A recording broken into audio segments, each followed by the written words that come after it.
कि हमारा मुश्किल कुशा आज भी पर्दे में मौजूद है। एक सलावत भेज दे बर मोहम्मद।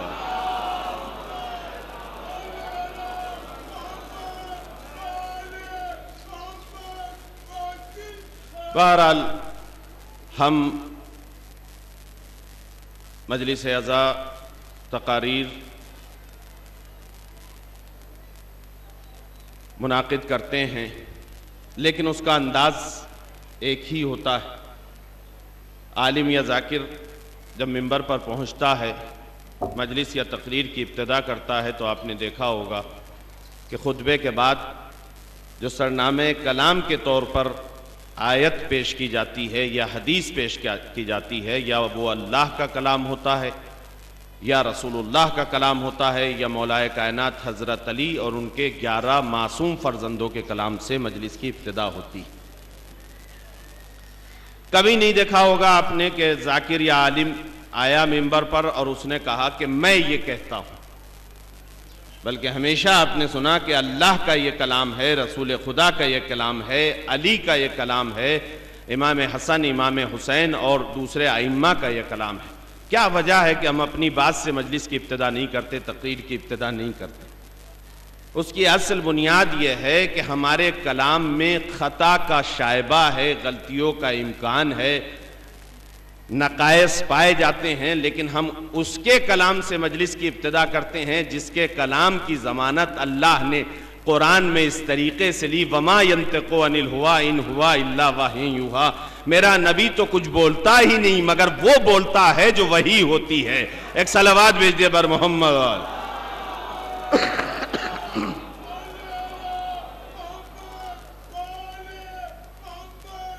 बहरहाल आपने देखा कि जमानत ली, मेरे कलाम की जमानत अल्लाह ने कुरान में नहीं ली है। लाख अशरों पे अशरे पढ़े जाएं, लेकिन आम इंसान के कलाम की जमानत अल्लाह नहीं लेता। इसी वजह से हम नबी के कलाम से मजलिस की इब्तिदा करते हैं कि आपके कलाम की जमानत अल्लाह ने कुरान में ली। अगर ये कहा जाए कि साहब नबी के कलाम की ज़मानत ही तो अल्लाह ने ली है, इमाम के कलाम की ज़मानत कहाँ ली है जो आप इमाम के कलाम से मजलिस की इब्तिदा करते हैं, तो मैं आपके सामने जुमला कुरान का पेश करता हूँ, आप उसकी तौज़ीह खुद कर लीजिएगा। सिर्फ हम ऐसे ही लोगों के कलाम से मजलिस की या तकरीर की इब्तिदा नहीं करते जिनके बोलने की ज़मानत अल्लाह ने ली है, बल्कि हम ऐसे लोगों के कलाम से मजलिस की इब्तिदा करते हैं जिनके फिक्र की जमानत भी अल्लाह ने कुरान में ली है। वमा तशाऊना इल्ला अन यशा अल्लाह, ये तो कुछ सोचते ही नहीं मगर वो सोचते हैं जो रज़ाए रब होती है। एक सलावत भेज दिया बर मोहम्मद वाले। जबकि सोच और फिक्र एक ऐसी बला है, एक ऐसी मजबूरी है कि जो इंसान के बस में नहीं है। बोलते हुए मुझे आप देख रहे हैं कि मैं क्या बोल रहा हूं, लेकिन मैं इस वक्त क्या सोच रहा हूं, अभी तक कोई पैमाना ऐसा मेडिकल साइंस तरक्की पर है लेकिन नहीं बना पाई है। मैं तो थोड़ा सा ऊपर हूं, आप ही दो सगे भाई करीब में बैठे हुए हैं, लेकिन इस वक्त कौन क्या सोच रहा है दूसरे को बगल में बैठे हुए भी नहीं पता। और मैं एक जुमला कहा करता हूं, सोच और फिक्र ऐसी बीमारी है कि ये तो पुलिस और थानेदार से भी नहीं रुकती है। डॉक्टर कहता है सोचिएगा नहीं, देखिए टेंशन नहीं लीजिएगा, जितना बेचारे ने कहा नहीं सोचिएगा उतनी ही सोच ज्यादा पैदा हो गई। इसका कोई इलाज नहीं है, न इसके ऊपर पाबंदी लगाई जाती है, ये थानेदार से भी नहीं रुकती है, ये पुलिस वालों से भी नहीं रुकती है। लेकिन हम ऐसे लोगों के कलाम से मजलिस की इब्तिदा करते हैं जिनकी सोच आम सोच नहीं है, बल्कि सोचते वही है जो अल्लाह की रज़ा होती है। एक सलावत भेज दे बर मोहम्मद। और इसी वजह से वमा यंतिक़ु अनिल हुवा में जो जुमला है यंतिक़ु वाहिद का सीगा है, सिर्फ नबी के लिए है कि वही होती है, इसमें दिगर आइम्मा मासूमीन नहीं है। लेकिन इस जुमले में जिसमें इरशाद होता है वमा तशाऊना, वो सोचते ही नहीं, जमा का सीगा इस्तेमाल किया है। जमा के सीगे में बहुत सारे अफराद आते हैं। अब आप बताइए,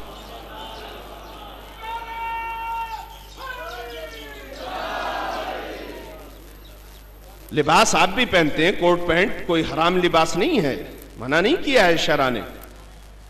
अच्छे से अच्छे टेलर से कीमत देकर ज्यादा से ज्यादा सिलवा लीजिएगा, लेकिन अब कोई आयत नहीं उतरेगी।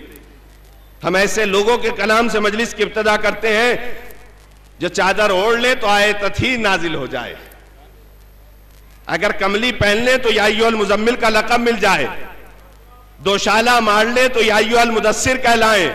ये अजीब सा मसला दरमियान में है। जब आई गई तो मवालियान अहले बैत की खिदमत में मैं ये जुमला कहकर आगे बढ़ना चाहता हूं, मैं बड़ा शुक्रगुजार होता हूं अल्लाह का कि उसने नबी करीम को ये दो लक़ब दे दिए, मुदस्सिर और मुजम्मिल। बड़ा शुक्रगुजार होता हूं। क्या मतलब है? शुक्रगुजारी तो हर लक़ब पर होनी चाहिए। जुमला संभल के सुनिए। इस वजह से ज्यादा शुक्रगुजार होता हूं कि अल्लाह ने लाज रख ली इन बेचारे मुसलमानों की कि जिन्हें एक कमली ऐसी मिल गई कि जो पूरी पूरी रात झूम झूम कर, घूम घूम कर काली कमली का तस्करा तो कर लेते हैं। भैया लायक शुक्र है ना अल्लाह की जात। कमली तो मिली, चादर तो मिली, काली कमली वाले, चादर वाले कम से कम पूरी पूरी रात, सुना है नहीं, महफिलें होती हैं, नाते पढ़ी जाती हैं, क्या होता है? काली कमली वाले कम से कम कमली की वजह से पूरी पूरी रात महफिलें, नाते कहने का मौका भी मिला, पढ़ने का मौका भी मिला। क्या कोई मुझे बता सकता है? मेरी आवाज पहुंचेगी। अब तो माशाल्लाह से नेट का जमाना है, डायरेक्ट रिले भी होगा। क्या सिफत थी इस कमली में और क्या सिफत थी इस चादर में?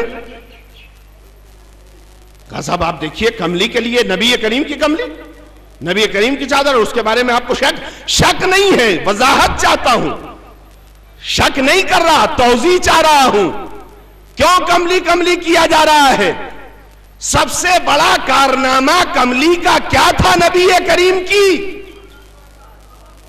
सिर्फ दो लफ्जों में वजाहत कर दी जाए। मैं कट हुज्जत नहीं हूं, जिद्दी नहीं हूं, हट धर्म नहीं हूं, मिल्लत जाफरिया का मानने वाला हूं। हमारे लिए शरफ है कि हम तासुब की ऐनक से नहीं देखते, इफाम और तफहीम की मंजिल में किसी भी मरहले और मसले का हल तलाश करते हैं। क्या फजीलियत है कमली में? क्या कोई साहब बता सकते हैं कि नबी करीम ने कमली का इस्तेमाल जिरा के तौर पर किसी जंग में किया था?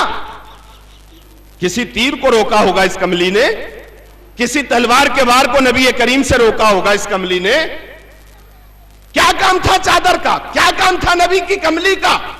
जो मुसलमान पूरी पूरी रात कमली का कसीदा पढ़ते हैं। कहा मौलाना आपको इतना भी नहीं आता? मैं कहा बताइए तो सही। कहा कमली नबी को सर्दी से बचाती थी। बास्कट नबी करीम को सर्दी से बचाती थी। चादर का यही तो काम है ना, कंबल का दोशाला मारना, यही तो काम है। अच्छा एक जुमला बताइए, क्या इतने लोगों में मई का महीना चल रहा है, कोई साहब चादर ओढ़े हुए बैठे हैं? कमली कोट पहने हुए कोई है? कहा मौलाना आप कैसी बात कर रहे हैं, कहीं मई का असर तो नहीं हो रहा ज़हन पे? मैं कहा बताइए, क्या कोई मई के महीने में, जून के महीने में वास्कट पहन रहा है, चादर ओढ़ रहा है? कहा नहीं मौलाना, कमली और चादर ओढ़ी जाती है सर्दी से बचने के लिए, हर वक्त नहीं पहनी जाती, हर वक्त नहीं ओढ़ी जाती। जब आप आम इंसान ये काम और फार्मूला इख्तियार करते हैं तो क्या नबी से उम्मीद थी कि वो 24 घंटे 12 महीने पहनते थे? कमली 12 महीने पहने रहते थे, कंबल 12 महीने पहने रहते थे, ओढ़े रहते थे? कहा नहीं मौलाना, जब सर्दी होती थी, देख कहीं ले जाना चाह रहा हूं मैं आपके जहन को, जब सर्दी होती थी तो उससे बचने के लिए नबी कमली का इस्तेमाल करते थे, चादर ओढ़ते थे, यही तो है ना।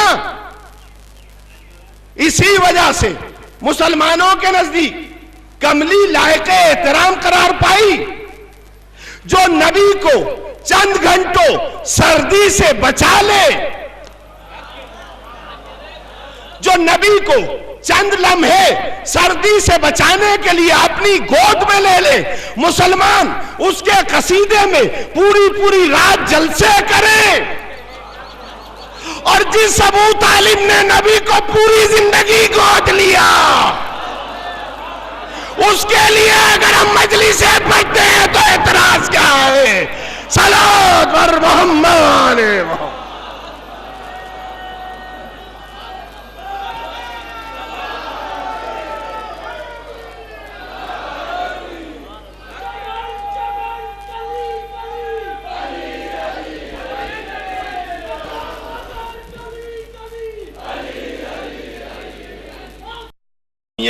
मंजिल तक पहुंचा रहा हूं। हम हमारे ये दोनों बच्चे हसन और हुसैन भी सोना बना सकते हैं, लेकिन याद रखो फिजा, हम दुनिया में मादी सोना बनाने के लिए नहीं आए, बल्कि किरदार का सोना बनाने के लिए आए हैं। सलात वर मोहम्मद वाले मोहम्मद।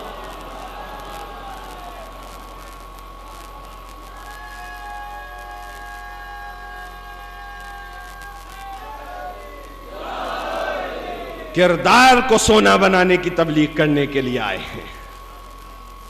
मौला कायनात पैदा हो गए 13 रजब को खाने काबा में। बताइए आप, मौला कायनात को मौला बना दिया गदीर में नबी ने। बताइए आप, कम से कम ऐसे तो बन जाइए जब अली का नाम ले तो दुनिया ये समझे कि अली के चाहने वाले ऐसे होते हैं। जब चाहने वाले ऐसे होते हैं तो इनका आका कैसा होगा? कम से कम खुमैनी जैसे तो बनिए, जिसने अपनी वसीयतनामे को शुरू ही यहां से किया, मां मुफ्तखरीम के इमाम अव्वल मां अली इब्ने अबी तालिब है। मुझे फख्र है कि मेरा पहला इमाम अली है। दुनिया ने समझा जिसका गुलाम खुमैनी हो उसका आका कैसा होगा? सलात वर मोहम्मद।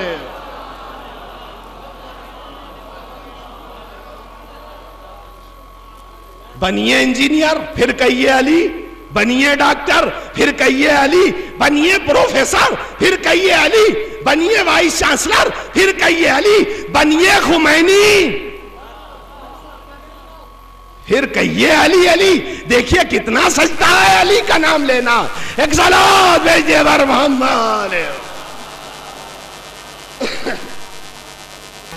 और सिर्फ अगर इसलिए अली का नाम लेंगे कि मौलाना तो मिंबर पर बैठकर पहचाने जा रहे हैं, बोल रहे हैं, हम भी 4 कते पढ़कर अली की शान में हमारा नाम भी पहचान लिया जाए मजलिस में जब लंबे नारे लगेंगे, इस वजह से अगर नाम अली लेंगे तो ना आपको फख्र देगा ना मौला हमारी तरफ से फख्र करेंगे। एक और सलावत भेजिए बर मोहम्मद।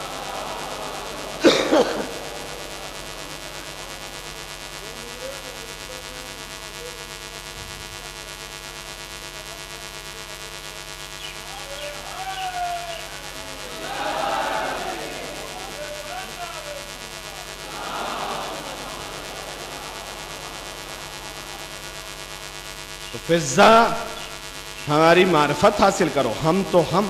हमारे ये बच्चे भी सोना बना सकते हैं, लेकिन हम दुनिया में मादी सोना बनाने के लिए नहीं आए हैं, किरदार का सोना बनाकर पेश करने के लिए आए। अगर नारा लगाना ही है तो कम से कम एक ऐसा नारा तो लगाइए जैसा मीसा में तम्मार ने दार पर लगाया।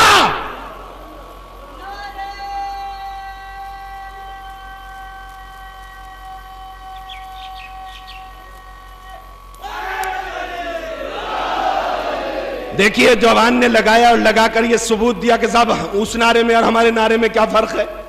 मैं बताता हूं क्या फर्क है, मैं बताना चाहता हूं क्या फर्क है। हमारा नारा सिर्फ इस हुदूद तक बाकी रह जाता है, लेकिन कम से कम एक ऐसा नारा तो लगे। सच बताइए, 14 सदियां गुजर गई, लेकिन आज तक आपके कान में मीसम का नारा सुनाई दे रहा है या नहीं?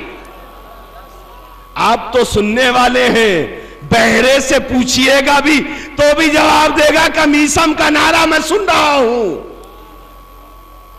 गरा गोश 14 सदियां बाद भी मीसम का नारा सुनता है। तो अली ऐसे नारों से खुश होते हैं कि दुश्मन कह रहा है जिक्र अली बंद करो, मीसम कह रहा है जबान काटना तेरा बस है, अली का तस्करा मेरा शियार है। एक सलावत भेज दे पर मोहम्मद। बहरहाल आमदम बरसरे मतलब बहुत जल्दी, चूंकि मेरा मिजाज है, अगर इब्तिदा से ही ये बात मैं आपके सामने पेश कर दूं तो आधा बदन जिसका शल है, फलज है, पड़ा हुआ है और ये अशार पढ़ रहा है। अब मैं युजीब दुआ उल मुस्तरफ़िज़्ज़ुलम या काशिफ़ अज़्ज़र्र वल बलवा मा सकन क़द नाम वफ़दुका हौलल बैत वंतबहु व अंत या हय्यु या क़य्यूम लम तनिम। मैंने बाबा के पास आकर वापस जवाब दिया, बाबा कोई जवान है जिसका आधा बदन शल है, वो ये अशार पढ़ रहा है। मेरे बाबा ने कहा जाओ बेटा उसे सहारा देकर मेरे पास लाओ। बहुत जल्दी रिवायत सुना रहा हूं चूंकि किताब का हवाला दूंगा, आप लोग किताब में देख लीजिएगा, और बड़ी बड़ी तेहरान और तुरान की किताबों का हवाला भी देने का आदी नहीं हूं, जिन तक ना आप पहुंच पाए ना किताबें आप तक पहुंच पाए। बहुत सादा सी किताब जो हर बहन देख सकती है, हर भाई देख सकता है, जोगीपुरे में हर दुकान पर किताब की देख सकते हैं, मस्जिद और हरम में भी देख सकते हैं, मजार पे, जो मैं आखिर में आपको हवाला दूंगा। क्योंकि 13 रजब है, मैं मौला से इस सादत को मांग रहा था कि कोई तोहफा आपके चाहने वाले कम से कम सालाना इज्तिमा में 2013 के जो ये सादत हासिल हुई है कि 13 रजब को आपकी विलादत भी है और ये सालाना इज्तिमा भी है जिसमें तकरीरें हो रही हैं। बहुत से लोगों ने सवाल किया हमसे कि साहब समझ में नहीं आता आपके 13 रजब ही को मजलिस से रख दी। मैं कहा मजलिस से इसका मतलब ये नहीं है कि उस दिन मसायब होंगे, बल्कि खुशी की तारीख है, तकरीर होगी, हम उनके खुशी में खुशी के शामिल हैं और गम में गम के शामिल हैं। सिक्योरिटी के ऊपर हर तरीके का एतराज कर लेना कोई अच्छी बात नहीं है, पहले उसको समझिए, समझाइए, उसके बाद एतराज कीजिए। इससे बड़ी शहादत और क्या हासिल हो सकती है। और इतने अच्छे माहौल में जो मैंने बड़ी जहमतों से 15 और 20 मिनट और आधे घंटे में बनाया है, मैं ये दुआ करना चाहता हूं पालने वाले आइंदा साल हमें सबके सबको नजफ असल जाना नसीब करे, कि हम इस दुआ को और इस मजलिस और इस महफिल को वहां मुनाकिद करें और यकीनन मौला कबूल फरमाएंगे इसे। मैं उस जवान को जिसका आधा बदन शल था अपने बाबा की खिदमत में ले आया। मेरे बाबा ने मालूम किया है, जवान तेरा नाम क्या है? उसने कहा मेरा नाम मनाजिल है और मेरे बाप का नाम लाहिक है, मनाजिल इब्ने लाहिक। कहा क्या तू बचपन से ही ऐसे माजूर पैदा हुआ था? कहा नहीं, मैं बचपन से माजूर नहीं था। देखिए दुआउल वालिद ले वलदिही का दुआ नबी ले उम्मत है। बाप की दुआ औलाद के हक में वो मर्तबा रखती है जो नबी की दुआ उम्मत के हक में रखती है। यहां बेटे भी मौजूद हैं और वो बाप भी मौजूद हैं जो कल तक बेटे थे। लिहाजा इस वाकये को, इस रिवायत को दो मासूम के हवाले से नकल में कर रहा हूं और आज की मुनासिबत आपके सामने है। मनाजिल मेरा नाम है, लाहिक मेरे बाप का नाम है। कहा तू बचपन से ऐसे ही पैदा हुआ था? कहा नहीं, बचपन से मेरी ये कैफियत नहीं थी। कहा फिर कैसे हुई? कहा मैं अपने बाप का गुस्ताख था, मैं अपने बाप के साथ गुस्ताखी किया करता। कहा फिर? कहा एक दिन हुआ ये कि मेरे बाप ने कुछ पैसे जमा किए जो एक कमरे में, एक तिजोरी में रखे हुए थे। कहा फिर? कहा मैंने चाहा कि उन पैसों को चुरा लाऊं, निकाल लाऊं। जैसे ही मैं उन पैसों की पुड़लियों को लेकर बाहर आ रहा था, इत्तेफाक से मेरा बाप अंदर कमरे में दाखिल हो रहा। उसने मेरी हरकत को देखकर यह परख लिया और समझ लिया कि बेटे ने वो पैसे जो मैंने मशक्कत से जमा किए उठा लिए, और कहा कि है मेरे बेटे देख, मैंने बड़ी मेहनतों से उन पैसों को जमा किया है, बड़ी मशक्कत से जमा किया, तो उसे ऐसे ही बर्बाद ना कर। मैंने बाप की एक न सुनी और आलम यह हुआ कि वो ज़ईफ था, मैं जवान था। इस तकरार में हाथापाई हुई, मैंने उसे धक्का दिया, बाप गिर गया। मैं जवानी के जोश में चला गया और पैसे ले जाकर गलत जगह पर खर्च कर लिए। इमाम हुसैन और मौलाए कायनात दोनों रावी, दोनों नकल फरमाते। और उसके बाद उसी साल मेरा बाप हज करने के लिए इसी वादी मुकद्दस खाने काबा में आए और उसने यही खाने काबा के नीचे मेरे लिए दुआए बद की, जिसकी वजह से मेरा आधा बदन शल हो गया, आधा बदन फालिज। गिर गया। कहा फिर? कहा जब वापस मेरा बाप आया और उसने मेरी इस कैफियत को देखा कि सही छोड़कर गया था और इसकी ये कैफियत हो गई, तो मुझसे सवाल किया, बेटा क्या तेरे ऊपर फालिज फला दिन फला महीने में गिरा था? उसने कहा बाबा ये बता दो कि तुम्हें कैसे पता चला जबकि तुम यहां नहीं थे? कहा चूंकि मैंने उसी दिन तेरे लिए बद्दुआ की थी खाने काबा में। अल्लाहु अकबर। और यहां मैं अपने छोटे भाइयों से एक जुमला कहा करता हूं, यह तो बाप था जो औलाद के लिए बद्दुआ कर रहा था, जिसने आधे बदन की फलज होने की दुआ की, क्योंकि उसके यहां मोहब्बत होती है, मोहब्बत पिदरी होती है, शफकत होती है। अगर बेटा बद्दुआ करता तो पूरे बदन की चल होने की करता। और वो सुनाता है कि उसी वक्त मेरे बदन पर, आधे बदन पर फालिज गिर गया, और उसके बाद जब मुझे मेरे बाबा ने कहा कि उसी दिन तेरे ऊपर फालिज गिरा, तुमने उससे माफी चाही और उसके साथ ये कहा कि बाबा अगर मुमकिन हो सके तो उसी जगह पर चल और वहां जाकर मेरे लिए दुआए खैर करता कि अल्लाह मुझे सही हालत पर कर दे।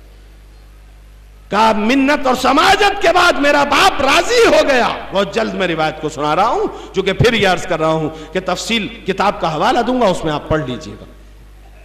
बेआईनी लफ्ज भी मैं उसी से बयान कर रहा हूं, इसलिए कि मैंने शुरू में ही कहा कि मैं इसका कायल नहीं हूं कि आप ये समझे मैं बहुत बड़ी चीज हूं। मेरी बड़ाई भी दर अहले बैत से मुतमस्सिक होने की वजह से। वो अलग लोग हैं जो बच्चों को ये बावर कराना चाहते हैं हम जो बोलते हैं वो मजलिस होती है। हम ऐसी मजलिस नहीं पढ़ना चाहते जो हम बोलें वो मजलिस हो। हम ऐसी मजलिस पढ़ते हैं जो कुरान में लिखा है, जो हदीस में लिखा है, जो अली बोलते हैं, जो हसन और हुसैन बोलते हैं, और हम पढ़ते हैं तो मजलिस होती है। एक सलावत भेजिए बर मोहम्मद। क्योंकि जब तक ये वबा खत्म नहीं होगी कि लोग मुझसे राजी हो जाएं, चाहे मौला से राजी हो या ना हो, जब तक मसला नहीं हो लो, आप मौला आपसे राजी हो जाए। मेरी रिजायत मेयार नहीं है, अल्लाह और मौला की रिजायत मेयार।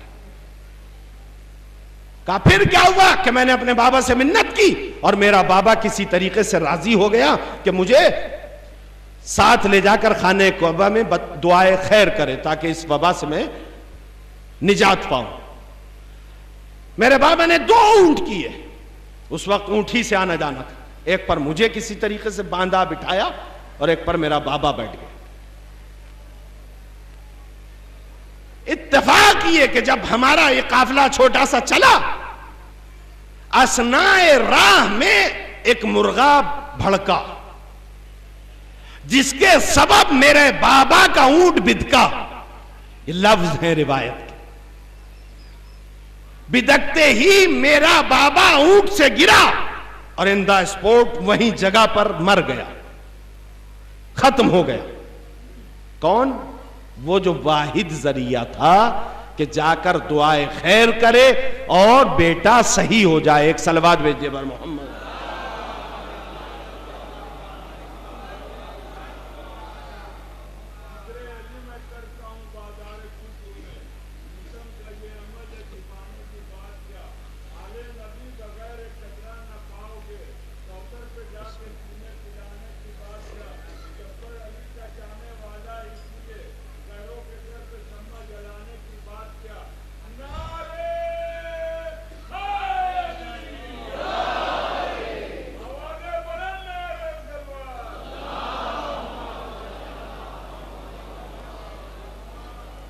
देखिए असल में जितने बावाज़े बुलंद नारे हैदरी का जवाब दिया जाता है, कम से कम उतना बावाज़े बुलंद नारे दुरूद का जवाब भी होना चाहिए।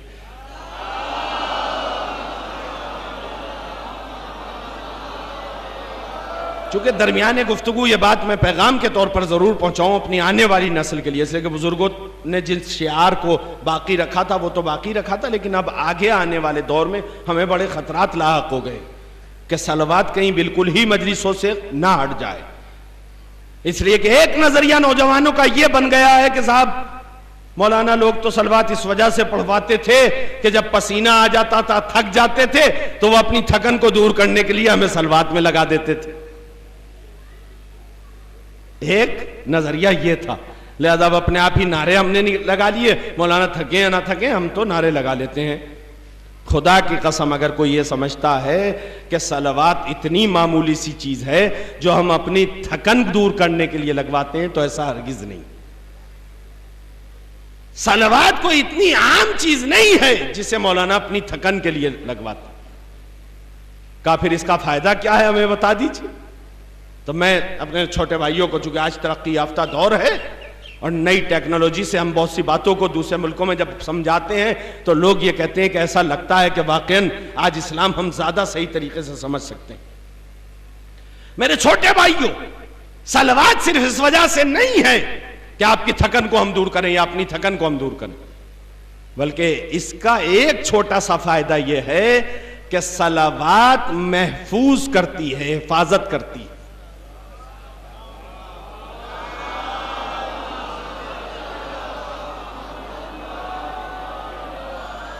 यानी सैकोर करती है।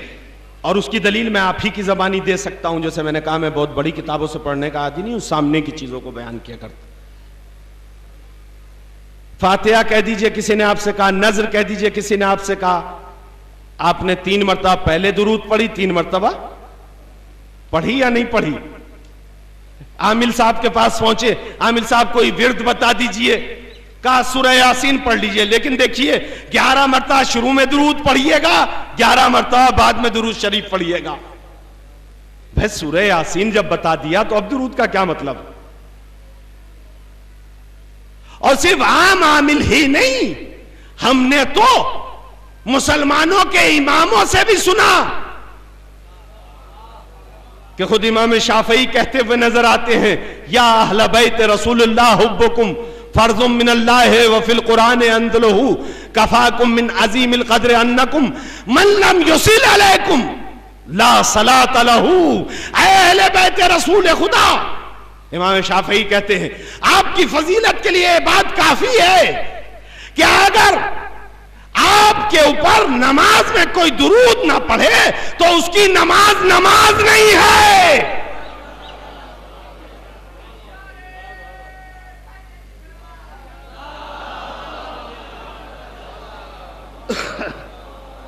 मुसलमानों, जब इमाम की नमाज नमाज नहीं है तो मामूम की नमाज के बारे में क्या ख्याल है? जब इमाम की ना हुई तो मामूम की कहां चली जाएगी? जाहिर सी बात है। तो दुरूद कोई आम शय नहीं है, बल्कि सैकोर करती है, महफूज करती है। हम सिर्फ थकन को दूर करने के लिए नहीं लगाते। आज चूंकि तरक्की याफ्ता दौर है, हर हाथ में मोबाइल है, हर घर पे कंप्यूटर है।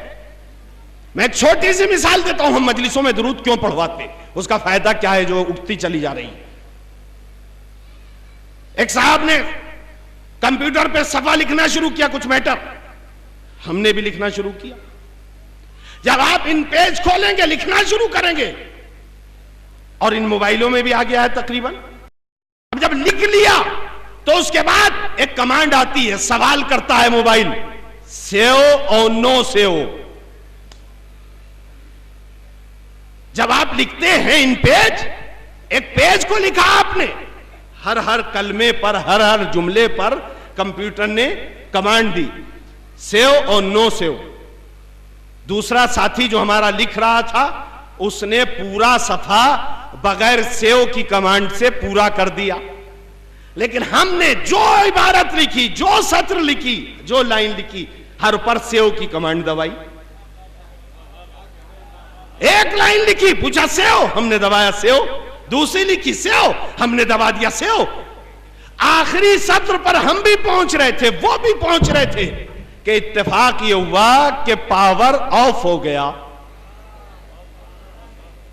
लाइट चली गई। भाई बूढ़े समझे या ना समझे, लेकिन जवानों की तादाद कम नहीं है। और ये चीजें यूं दिखानी पड़ती हैं कि लोग ये ना समझे कि इनसे ऐसी खिताबत नहीं आती, इसलिए ये रिवायतें बयान करते हैं। ऐसा नहीं है, बल्कि हम ये समझ पाए हैं कि सिर्फ लोगों की खुशनुदी ना हो, अल्लाह और मौलाना और शहजादी की खुशनुदी होना चाहिए। एक सलावत भेजिए पर मोहम्मद।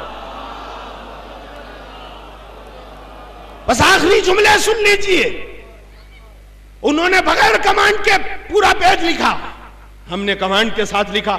आखिरी सत्र लिख रहे थे दोनों कि अब लाइट चली गई। जब लाइट ऑफ हुई और दोबारा पावर आया, दोबारा लाइट आई, फिर कंप्यूटर ऑन हुआ। सच बताइए, हमारा सफा दिखाई देगा या उनका सफा? अब जो कंप्यूटर दोबारा पेज खोलेगा तो उनका सफा दिखाई देगा या हमारा? जब कंप्यूटर खुला तो उनका सफा बेसफा,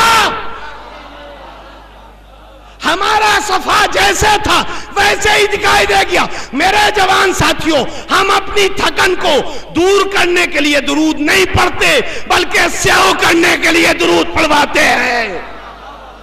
अगर हमें इस इबादत में फरिश्ता आकर रूह को कब्ज कर ले और कयामत के दिन फिर उठे तो हमारी आखिरी इबादत भी सामने हो जाए। सलावत पर मोहम्मद।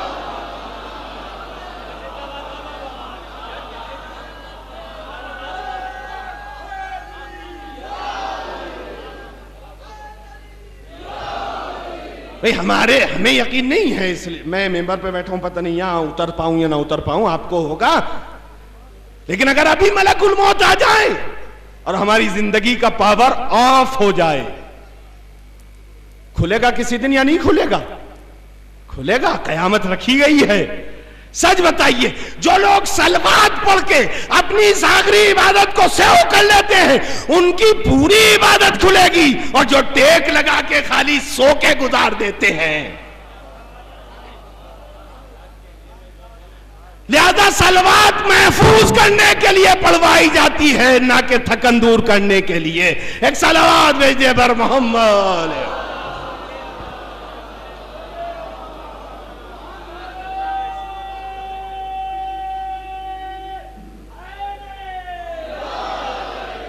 खाली खुशनुदी के लिए नौजवान या मौलाना लोग भी, अब तो माशाल्लाह से फैशन चला है कि मिंबर से खाली नारा लगवाते हैं, सलवात भी पढ़वाते रहिए, इसलिए कि लाजिम व मलजूम है।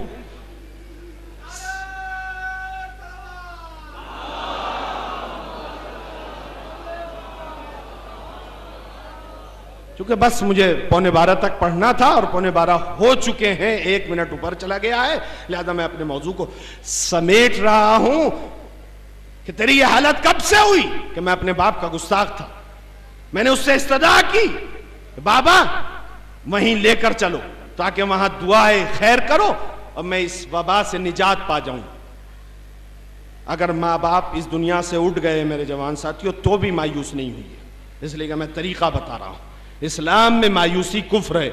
ये जो हकीम लोग लिखवाते हैं ना मायूसी कुफ्र है, ये कुरान का चुराया हुआ जुमला है। वला तक़नतू मिन रहमतिल्लाह, कुरान ही ने यह सिखाया है कि अल्लाह की रहमत से मायूस ना हो। मायूसी इस्लाम ने कुफ्र बताई। लिहाजा हम चले, बाप एक ऊंट पर, मैं एक ऊंट पर, ऊंट चला, असनाए राह में एक मुर्गा भड़का, भड़कने की वजह से मेरे बाबा का ऊंट बिदका, बिदकने की वजह से मेरा बाप ऊंट से गिरा, गिरने के बाद फौरन इंतकाल कर गया। अब जब से लेकर आज तक लोग मुझे ताना देते हैं, अल-माखूज़ बे-औक़े अबी, ऐ वो जो अपने बाप की निफरीन की वजह से ये सजा भुगत रहा है। और मुझसे ये ताना सुना नहीं जाता। और अब वो मेरा बाप भी नहीं है जिससे मैं दुआ कराऊं और इसको सेहत की तरफ तब्दील कर। मैं कहूंगा मनाजिल तो बड़ा खुशनसीब है जो ऐसे दर पर पहुंच गया। गर्दा मौलाए कायनात ने कहा है मनाजिल देख, मैं तुझे दुआ तालीम देता हूं, तो आज ही शब इस दुआ को पढ़। मैंने कहा था ना गिफ्ट लेकर जाइएगा, तोहफा लेकर जाइएगा। तोहफा सिर्फ इन दुकानों पर ही नहीं मिलता है।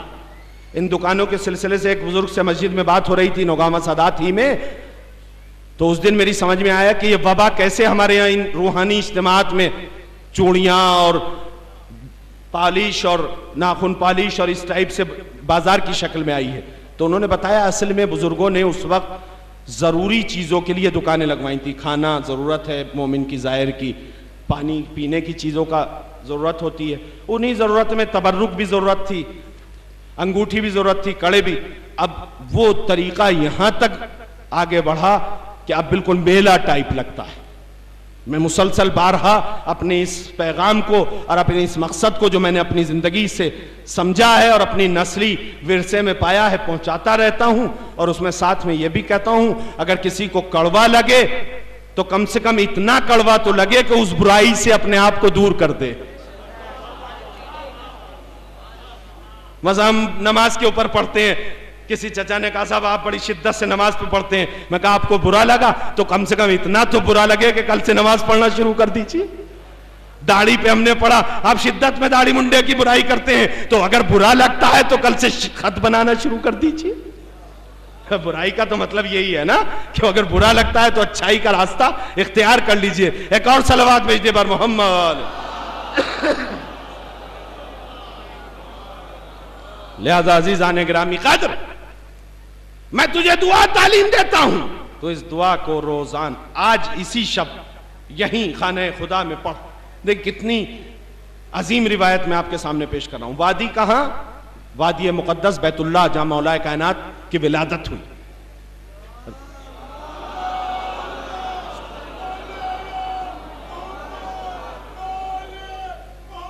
रिवायत इमाम अव्वल हजरत अली से, इमाम सालिस इमाम हुसैन सैयद शुहदा से, दोनों मासूम रावी खुद रिवायत नकल बयान फरमा रहे हैं कि मैं तुझे दुआ तालीम देता हूं। मैं बताऊंगा, एड्रेस बताऊंगा, दुआ का भी, किताब का भी, और यहीं तकरीर को खत्म कर दूंगा।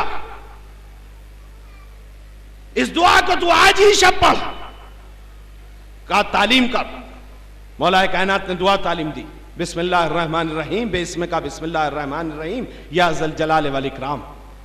मैं पूरी दुआ नहीं पढ़ूंगा ना, मुझे याद है, लेकिन इब्तिदाई जुमले में आपके सामने पेश करना चाहता हूं कि मौला ने कहा कि आज ही शब इस दुआ को पढ़ो, जिसकी इब्तिदा यह है बिस्मिल्लाहिर्रहमानिर्रहीम, बेइस्म का बिस्मिल्लाहिर्रहमानिर्रहीम, या ज़ल जलाल वल इकराम। और मनाजिल कहता है कि मैंने उसी शब मैंने ये दुआ पढ़ी, और दुआ पढ़कर पढ़ते पढ़ते मैं सो गया, मेरी आंख लग गई। अब जब मैं सो गया तो मैंने ख्वाब में देखा कि खुद बिनफ्से नफीस नबी करीम तशरीफ लाए हैं, और नबी ने अपना दस्ते मुबारक मेरे फलजशुदा बदन पर फेरा है। अब जो मैं उठा तो बिल्कुल सही और सालिम था।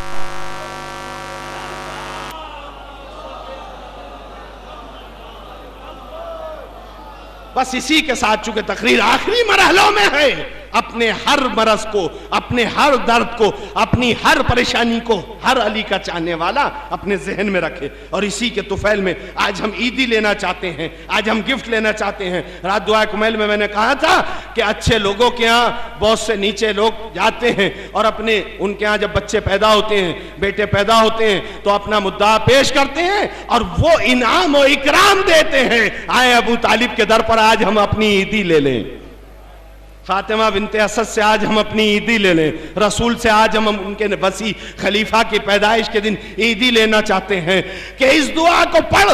मनाजिल कहता है मैंने पढ़ा और पढ़कर मैं सो गया, रसूल इस्लाम तशरीफ लाए और आपने मेरे आधे बदन पर जैसी दस्ते मुबारक फेरा, मैं सही और सालिम था।